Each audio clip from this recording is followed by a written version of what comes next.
Hi everyone, welcome to your first Success Starts Here presentation. We are happy to welcome you to a panel on learning in virtual environments. So hopefully you get a lot of good tips and tricks about how to manage your online coursework this semester. We want to give you some information from new student and family programs about the requirements for your Success Starts Here programming. So if you're a transfer student, these sessions are suggested for you, but not mandatory. You can find a schedule of Success Starts Here events on our website at towson.edu/orientation. There are suggested sessions specifically for transfer students. If you are a first-year student, a freshman, these sessions are mandatory for you. We'll take attendance by downloading our attendee list here. And then when you join your FYE leader, your first year experience leader for your debrief after the panel, they will also be taking attendance in your small group. If you do need to miss a Success Starts Here session, they will be recorded and available for view at a later date. So if you have any questions about what requirements you need to complete during Welcome to TU, you can always visit our website again at towson.edu/orientation or email us at newstudentprograms@towson.edu. So with that, I will go ahead and turn it over to our panelists. Thank you very much. Welcome everyone. We're very happy to be with you today to talk about how to succeed in an online or hybrid learning environment. We have some experts here from the technology side and also some members of our faculty to talk to you and give a couple of their best tips to you as a starting point. And then we are very happy to take questions from you in the Q&A. So feel free to start dropping questions into the Q&A as soon as you'd like. My tip for online and hybrid success is to be very well organized and to plan ahead and manage your time really well. So have a calendar that you use consistently throughout your course. As soon as you get your syllabi, you want to start putting things into that calendar. This can be something you have in a hard copy. It could be something you already have online, or Kelly can even show us a Blackboard-based calendar that can have you have that resource right in your learning environment. So that's a really good tip, just to plan ahead, to manage your time really well, and then you'll likely be very successful. I'd like to introduce our first panelist, Dr. Sarah Gunning, and she'll share a tip with you as well.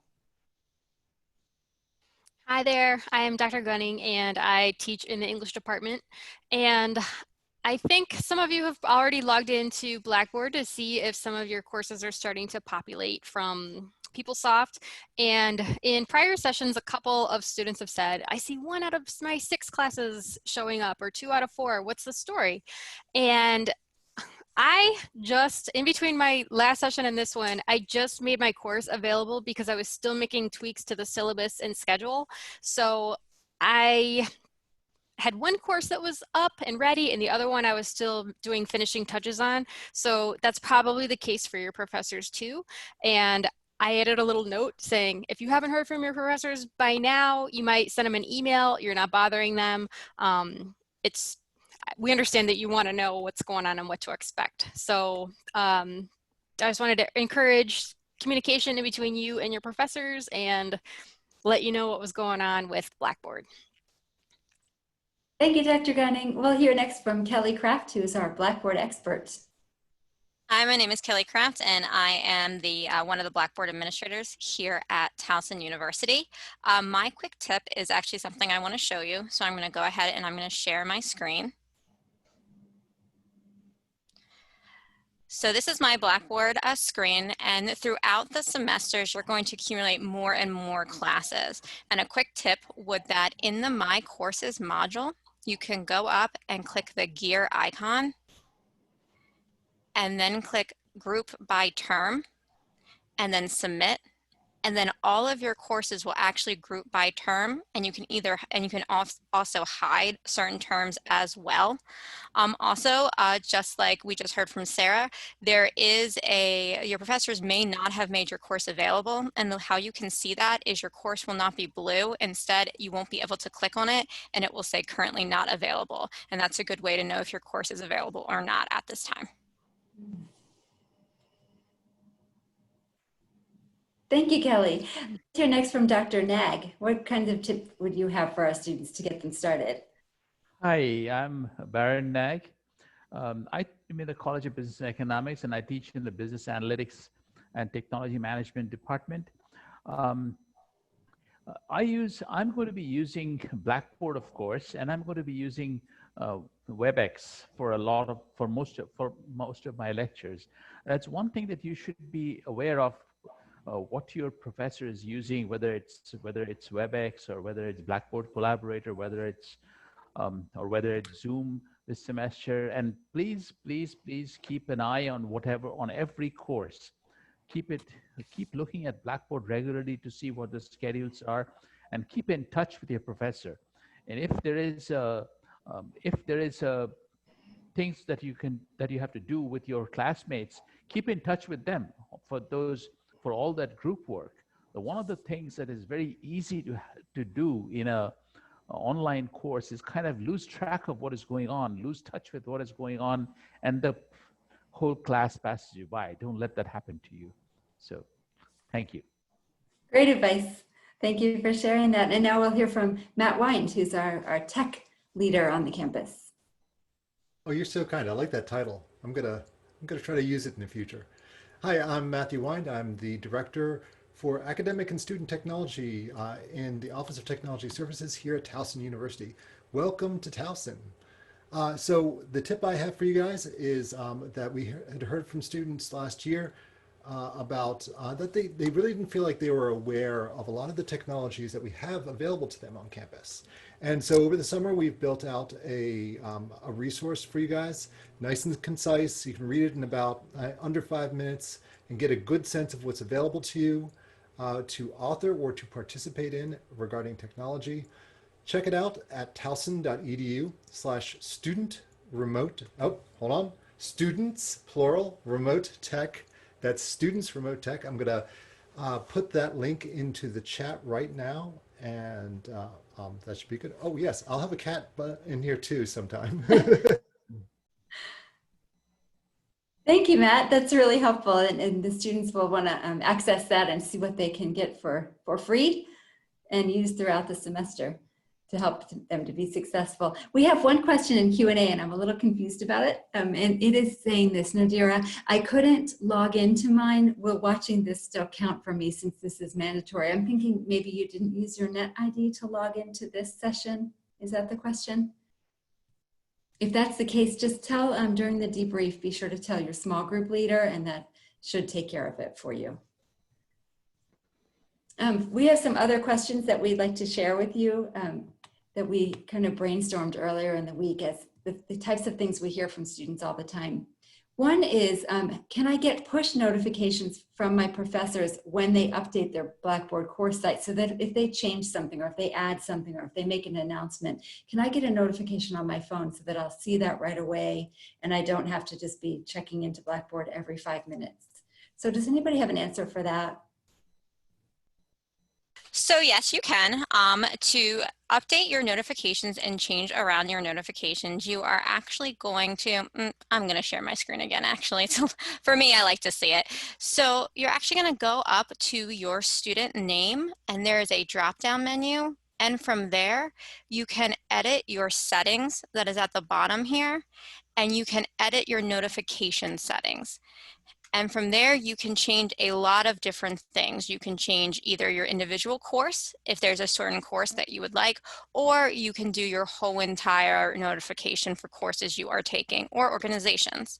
And when you go in there, it's going to ask you a bunch of questions, and you can actually add your mobile phone in there and choose what type of updates you want to get from your phone or from email or right from Blackboard. So you can actually have push notifications go to your phone when you put your phone number in. This isn't something that your professor can see. They can't see your phone number. It's just that you use it for those push notifications. So you can go ahead and add that in, and then you are able to have all the information that you would like.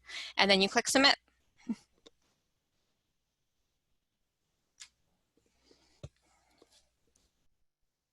Hope your sound's not on, Trish. I apologize. So in my 22 years of teaching and about 10 to 12 years online, I know I have a lot of students who like to do the push notifications. There's probably a downside too, that it can be very stressful if you get something on your phone every 5 seconds. But I know my students were always really anxious once they'd worked really hard on a group project or a paper or something. They wanted to get the grade as soon as they could. And so one of the things you can be notified about is when a grade goes into your grade book from your professor. And I think that really is helpful to students to know that, and then to be able to track that and not have to go that extra step to go and look into the Blackboard for that information. So that's the upside. Is there any downside, Kelly? I know as a student you've used push notifications as well. I'm a little obsessed with my grades, so I will say that would be the downside, that you might be checking your phone even more than you're used to, and so sometimes you also need that break. So that's also, you can always go in and change them. So if you need that break, you can go in there and you can change it and then bring it back a little bit later. So you got to have that balance. I also, go ahead, Matt. Oh, I love the digest function, where you can get them all wrapped up and just sent to you once a day as a notification. And that's a setting too, so you could make that different. And if you're not sure exactly how to do all the kind of the different ways of notification settings, Kelly can help you with that through Blackboard Help. So she'll let you know by the end of the session how to get in touch with Blackboard. We have a question about direct access, which is a way that many students get their textbooks at our school here at Towson University. Instead of using direct access, I purchased my biology materials through McGraw-Hill. Do I still need to opt out of direct access? It wasn't a textbook, but more like a module. Dr. Gunning or Dr. Nag, have you used direct access? Would you be able to address that question? I do use direct access. And that's how my books are available to students through Red Shelf. They have the option of, they're offered the book at the time of registration. So what they can do, they have access to the ebook through Connect, and they also have the option of downloading or getting a hard copy. Now, one thing I absolutely am very strict about is that you have to use this edition of this book. There are my course is called Operations Management, and there happens to be like half a dozen books, all titled Operations Management on the market. It will not work if you get another textbook from a different publisher, different author. Even if you get it free, it's not going to work for you. That is one thing I'm very particular about. That's good advice. And as I understand it, direct access is an opt-out rather than an opt-in. So in other words, it enrolls all the students in direct access. You're expected to take that, and you have to decline it if you don't want to take it. So it would be my understanding the answer to that question would be yes, you do have to opt out if you have bought the textbook through a different venue. Yep, because that's going to go straight through your PeopleSoft. So if you don't opt out, you will be getting billed for that. So you want to make sure if you're opting out, you're going and you're contacting. Matt, I'm not sure if you know, I want to say it's the registrar's office, or it might be PeopleSoft, but I will double check on that and we'll let you know. But yes, that is true. And also there's a couple questions about how you access your textbook. And if it's through Blackboard, you're going to go to Tools, and there'll be an area for that of the name of your textbook kind of person that you're getting your textbook from, or your professor will create a link inside of Blackboard for you to go to. So you might want to wade into your professor to see if your professor is going to create that link. So those are the two ways that you would access it through Blackboard. But yep, that is an opt-out. Okay, so you have to opt out. And how do we opt out? There's a question here in the Q&A about that. How can we opt out of direct access if we want to? Does anybody know what that process is? If you give me about 2 minutes, I can find out for you, and we can come back Kelly to that. wants to do a little homework, Yep, and sure. we'll address some other teaching and learning questions while you're. It used to be just an there. email to So the maybe bookstore. Dr. Gunning would like to pick up this question: what to do if a professor's email? If I don't know my professor's email, Blackboard site isn't up, I want to get in touch with the professor. How do I find that, Dr. Gunning? I usually just Google the professor's name with Towson U, and it'll usually take you to the department page where they work. And you can find your professor's name in your PeopleSoft next to the class that you're enrolled in. And that's one way to contact them. Another person said that their course materials weren't available yet on Blackboard. And like we mentioned it a little bit earlier, but some professors are still working on the materials, but feel free to email and ask when they'll be available, especially if you have questions about if it's meeting in person or at a special time. You can have those answers maybe by Monday morning. We did talk about in one of the sessions earlier today that sometimes if a professor is meeting synchronously, meaning at a regularly scheduled time with you, even if it's completely remote online, sometimes the professor will want to roll out that Blackboard page live with you. So rather than post it, make it open, etc., the person will normally send you an announcement that goes to your email that says, come here for our first meeting at this time and date, and then sends you a link. So if you've at least received that, I wouldn't be too concerned. But we do see in the Q&A also that one student is telling us that 2 professors have emailed through announcements, but the other professors have not reached out yet. So what would be your advice there, Dr. Nag or Dr. Gunning, in that kind of case? I would just email them, and I mean, you're not going to be bothering anyone. I mean, it's your right to know when stuff's going to be available. So I would just ask if you've got heads up, and you could say things like, I've got another course right after this. I want to make sure that I'm allotting enough time. You're being responsible if you're doing that, right? So email them if they're in doubt. And like I said, I just made my class available right before the session, so they're probably still just finalizing some materials. But And I have an answer for you on the direct access. So it is an opt-out. And what you want to do if you do want to opt out is you want to call the bookstore or email the bookstore at this time and let them know that you want to opt out of that. It is very important to note, though, that if your professor requires a certain addition, that opting out may affect that. So you might want to think about that. But yep, you just want to call that bookstore and let them know. And you have about a week or so into the semester before you have to opt out, before you're going to see that on your bill. So you don't have to do that today. You can certainly meet with your professor anytime next week, whenever the professor is bringing you all together, and use that as the time to ask the question about, do I need that particular edition? Do I have to use a direct access copy, et cetera? And then you'll have plenty of time if you do it by the end of next week. The end of the coming week, you'll be able to get out of being billed for something if you do choose to opt out. Dr. Nag, did you want to add something else about professors? Yes, I was just thinking about my course. And in fact, I bundle the book with Connect. A lot of the homework and other stuff is on Connect, which is also from McGraw-Hill. And opting out is really not an option, because if you opt out and you have to buy the book and the Connect access by yourself, it's going to cost you 3 times as much. So yes, you do not want to. So that's why we're always saying check with your professor. The professor is really trying to help you, and in Dr. Nag's case, certainly get you at a discount to get those supportive materials along with that book that you're going to need all semester. We have another question that Kelly's going to answer. When joining a platform for online learning such as Zoom, do we need to set up an account, or how will we actually access that course? That's a great question. Before I answer that, I just wanted to make it clear, because I see a couple of these in the chat. Not all classes use direct access. So if you haven't heard anything, that might mean that your class is not using it. So just to be clear about that. But it's okay. So for Zoom and for other platforms, so most likely your teacher will your professor will put something in their course. For Zoom and what we call Collaborate Ultra, what are 2 of the video virtual conferencing tools we use, they can go ahead and either put that on the side where you can click on it and see all the meetings and join them, or you can go into tools and access that. They definitely will let you know if they're using that. You won't just have to go around and try to find it. Or WebEx, you will be getting a link or some type of directions. All of those things, you want to use your Towson account, but if you're getting through it in Blackboard, you won't even have to do anything with that. It will automatically sync up.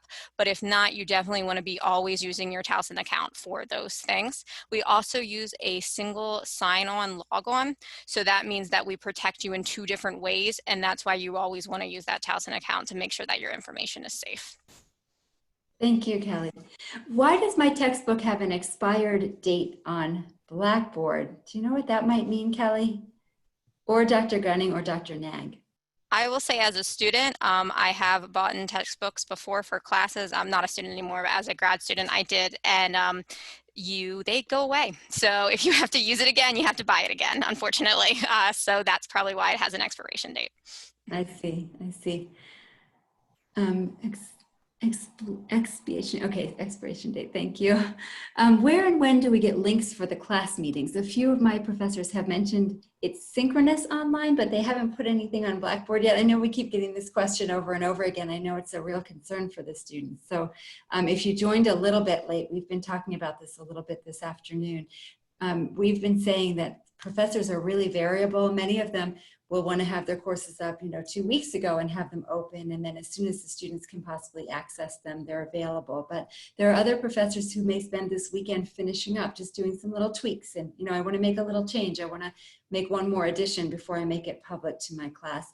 And there are still other professors who like to go live with you and walk you through the Blackboard page together with them that first time. And so there are all different ways that professors go about this. If you're really concerned about your particular classes or even one particular class, the best approach really, as we've been talking about today, is to email your professor. And you can do that a number of different ways. One way would be just using the first initial and last name from PeopleSoft, right, Dr. Gunning? And then adding @towson.edu was what Dr. Gunning was recommending earlier. You could also go to the departmental page. So if you're taking an English class, go to the academic, English department page and find that professor's name. And you should be able to click on that person's email from there. So there are a number of different ways to do that. Trish, I'm seeing in the questions some requests to define what synchronous and asynchronous means. Oh, who would like to do that? I can do that. I'll start and then others can jump in. How's that?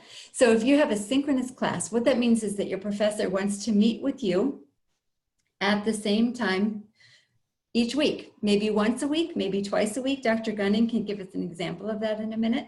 Asynchronous means that you will not be having any meetings at regularly scheduled times. Now in an asynchronous class, it may be that your professor may want to have you all come together for maybe an orientation meeting. So maybe have one synchronous meeting and then have the rest of the semester be asynchronous and maybe come together toward the end for a group project presentation or something like that that may or may not be synchronous. But asynchronous generally means, so A means not, and synchronous means at a certain time. So asynchronous means you're not meeting at a certain time.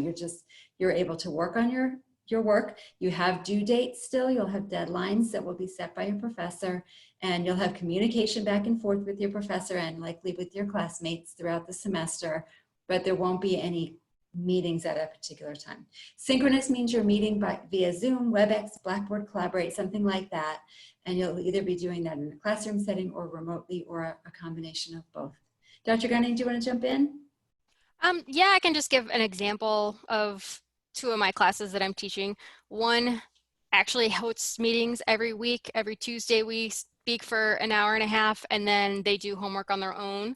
And then I have another class that doesn't meet at all, where I post new materials on Wednesdays and the homework's due the following Tuesdays. And that's just the schedule that we're going to follow that whole time, because that's for the students who couldn't take and meet at a certain time. Does that help? I think hearing examples certainly would help. Thank you. I think that's a great example.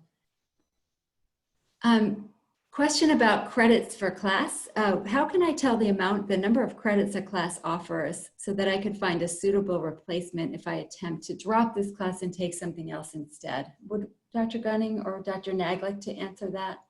It should be in PeopleSoft, the number of credits the course is for. And it should be upfront all the time. Like this course has so many hours of class time if it has a synchronous class, or it might say TBA if it doesn't have any organized synchronous class, like for classes that are designated online, and it'll show the number of credits as well on PeopleSoft. Thank you, Dr. Nag. Yeah, most are 3 hours, but sometimes like if you have a lab, a chemistry class is 4 hours or 5 hours because you have the lecture part plus the laboratory.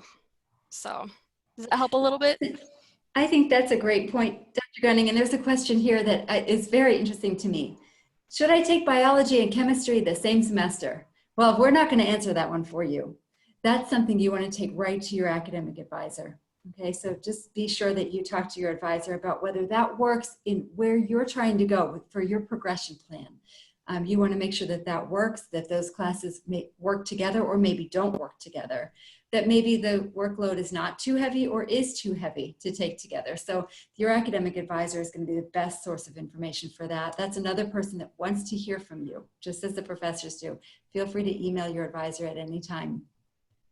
We have questions about CCBC, and I just want to be clear that this is a webinar about Towson University only. So I see your questions about CCBC in the Q&A, and I'm sorry that we can't answer those. So you'll have to take those up with your CCBC faculty and staff. Some of my professors are using something called Tophat, and I wanted to know how it works, and do we really have to pay for it? Anybody know about Tophat?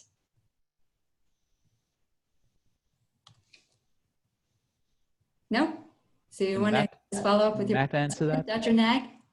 I don't know about Tophat. I was wondering if does it have anything to do with Linux? Does Matt have anything to say about it? Matt, have you heard of it? No, I was just trying to do a quick lookup, but I haven't found anything useful to be able to answer the question. And I'm gonna double check that it's not an integration within Blackboard, and I will get back to you once I have that answer. Great. We have some questions about the synchronous, asynchronous question that are a little bit more specific. How do I find out if my class is being offered in a synchronous or an asynchronous format? What would be a good answer for that? If I remember correctly, oh, go ahead, Sarah. Usually if PeopleSoft says that you're meeting at Tuesday from 2 until 4, that usually means that like your professor plans to have that meeting, because you couldn't have signed up for that class without knowing the times and dates, whether you did it in spring or if you did it over the summer. So if there is no clear day that's meeting, it's usually an asynchronous course. Right, and then conversely, you would expect the ones that have the days and times to be synchronous, but you don't want to necessarily we don't want to guarantee that. That's another one where you want to follow up with your professor, because these classes may have initially been determined to be synchronous courses, but then for whatever reason, they may have had to move online. So you just want to follow up with your professor on that as well. We have a question about lab classes in chemistry. Obviously, they have mandatory labs. Will labs be virtual? That's the question. And I just want to let you all know, the faculty have been working extremely hard over the summer. We have great faculty instructional design support here on campus, teaching our faculty how to get even better and better at teaching in a virtual environment. We have not only our campus-based designers, but also national expert designers working with our science lab professors to make sure that their science labs are going to be doable in a virtual environment. So I don't want to assume that every chem lab and every bio lab is going to be done virtually. It may be in a very small class that some things could be done in person, but generally speaking, they are going to be virtual, and your professors have been working extremely hard all summer to make sure they're bringing you the very best products on the market to be able to support your learning in the labs, also in studio art and in other areas where you would think you'd have to be here face-to-face on campus. They've been working super hard on that and tapping into the best experts in the field. I have a couple answers to some questions, if that's okay. Tophat is something that we do not use in Blackboard. So that is something that your professor is choosing to use individually. So you would want to contact them to learn more about that. There is also a couple questions about Zoom and kind of logging in and things like that. And I just want to clarify that the Zoom we use comes with Towson University, and it should be inside your course. So you shouldn't have to pay for that. It should be all included incorporated into Blackboard. And then there was also just one more question, which I absolutely loved, which is, are there videos on the Towson website that teach us how to use the various websites like Blackboard and PeopleSoft? And real quickly, I just wanted to, again, do my fun share screen. And I wanted to show you two places that you could go to get some more information. The first place would be that there's a support button up here, and if you click on it, there will be a lot of documentation for you and videos for you that you can click on, and you also can email Blackboard at any time. You can also chat and call us if we're open. We're open Monday through Thursday, 8 a.m. to 4 p.m. and 8 a.m. to 8 a.m., 8 p.m., and Friday, 8 a.m. to 4 p.m. Also, on the side here, we have just started a new organization that you can join, and you can actually join this organization, and it has a lot of information and a lot of help documents there as well. And the way that you join this organization is you just click on community, and you type in the name, and then you enroll. So it's very, very easy. Again, I'll put this down here. And also on the side links here, we have support documentation with videos as well. So there are tons of places that you can go. And I'm also gonna let Matt, I know SCS has a lot of places too. But yes, we have tons of resources for you. Please don't hesitate to use them.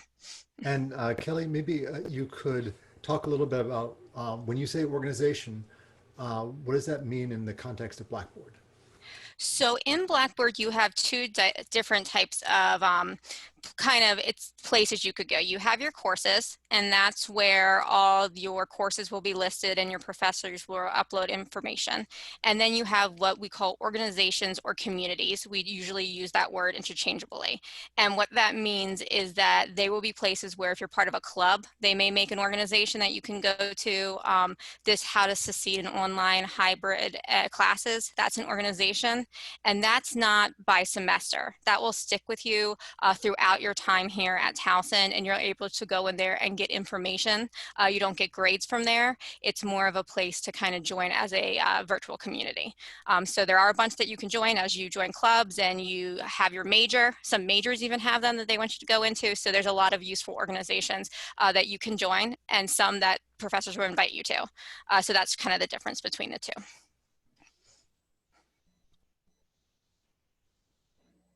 And there's a question about whether any class, is there going to be a case where I have to come to campus to take a class, or would every single class be available in an online format?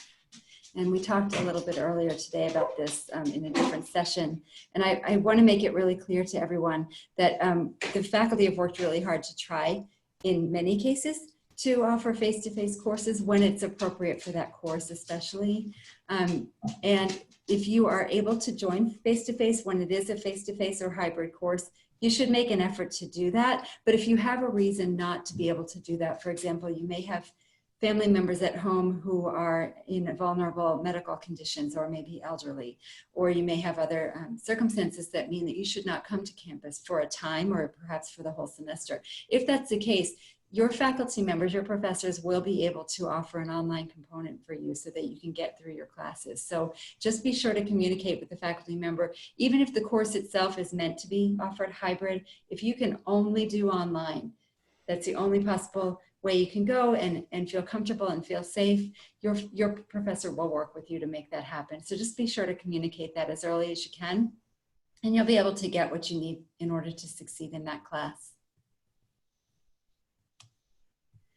There was a question about PeopleSoft. It looks like I have to be a faculty member to get into PeopleSoft, but we had noted earlier that that's where you find the professor's name if the Blackboard page, if the Blackboard course isn't up yet. Is there a clarification on that at all? So there are two kind of PeopleSofts. Let me see if I can pull up my MyTu, which may be causing the confusion. So when you're on your MyTu site, give me 1 second, let me share my screen. As you'll see, there are, this is when you go to your MyTu, you'll see that there's this one, and then there's Towson Online Service PeopleSoft. You want to go into this one. This one is for faculty, so you want to click on that one. That's probably why you're getting that. So you just got to make sure you're clicking on the right one. Kelly, while you're sharing your screen, now you're not anymore because it took me a second to unmute. I apologize. I wondered if you want to show that calendar in Blackboard, because I mentioned it earlier. I think it might be helpful for students to see that and to be able to think about using that to keep themselves on track.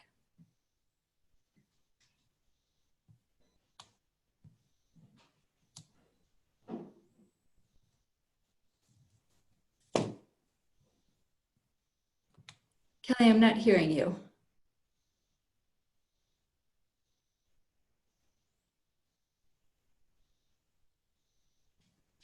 All right, I found it. All right, so Great. in your, can you hear me now? Yes. Awesome. Okay, so in your Blackboard, you want to go ahead and go up to your username, and then you want to click that drop down, and the last icon, that's a calendar. You want to click on that.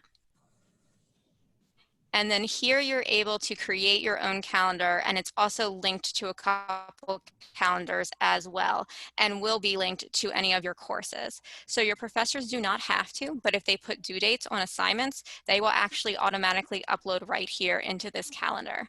And you can go ahead and check your syllabus and put your own in as well. And then finally, if you need to, sorry about that, you can go ahead and get an external calendar link and put that into your iPhone or iCalendar or something like that. So there's a lot of ways you can integrate your calendar into your calendars that you have already, or just use it for Blackboard. Great. And while you're in there, Kelly, there's a question about whether you could, and why don't we try to close with this, whether you could show again how to do the push notifications from Blackboard to your phone. It seems like many students are very interested in that capability. Sure, no problem. So again, you want to go up to your username and click down. And then you want to go into, let me get to back there, sorry. You want to go into Edit Notification Settings. And then from here, you can choose either an individual course or a bulk course, so all of your courses. And then I'm going to go into Courses I am taking. And from here, I can choose courses, or I can do them all. And I can also, I cannot at this moment because I have not set it up yet, but I could also put my email into my personal information and my phone into my personal information right on Blackboard. Again, your professor doesn't see this. You just use it for your own use. And I can then click on the notifications I would like and where I would like them sent to. So the dashboard, meaning that once in a while when you get an email, or at the top of your Blackboard email, or mobile. And those would be how you would choose what you wanted to see and how you would get push notifications. Great, thank you, Kelly. I just want to answer one more question that has been in here several times. And I think I understand where it's coming from. There's a question about if I need to take the class online, but that's not the way the class is being offered. How do I really manage that? How do I reach out to the faculty member? Is it even possible? Is a hybrid class just 100% hybrid and I don't have a choice to go online? And we understand there's just so much uncertainty and so much anxiety because of what we've all been through since March. And so these questions are very, very understandable. The bottom line is going to be you talk to your professor about it, but just to give an idea of how it might work, and this is only a possibility, but someone was asking how might a hybrid class look, okay? And so one way that it might look would be that maybe half of your class, because of physical distancing, only half can come into class at a certain time. So maybe if you have a Tuesday, Thursday class, maybe that professor says to you, on Tuesdays, I'll have everybody with a last name starting with certain letters come into class. And then I will live stream at that same time the class that I'm having in class with this group out to the rest of you. And then on Thursday, we'll flip it. So those of you who are home on Tuesday, you'll come in on Thursday.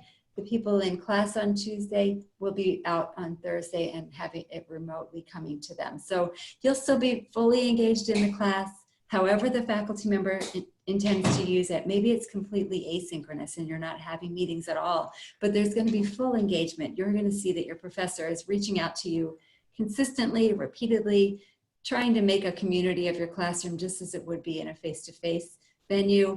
In a hybrid environment, that's a little bit easier to do sometimes, but I think you're going to find your faculty are really focused on keeping you engaged, keeping you active, keeping you in touch with them, the professors, and also with each other. So you really have a sense of learning together. So let's just try to worry a little bit less. I think being active and proactive is really important. We've talked so much about reaching out to your professors and asking them all these questions emailing them, and reaching out to them through Blackboard or whatever other way you can, so that you can feel like you're confident and you're lowering your anxiety levels as you start your classes on Monday or sometime next week. So we hope that speaking with us today has been beneficial to you. We're so happy that you're here. Towson University is a wonderful place to live and to learn and to grow. And the faculty here just are so dedicated to your success and to your growth. And so please do feel free to keep in touch with them and to reach out to us for any kind of support we can provide.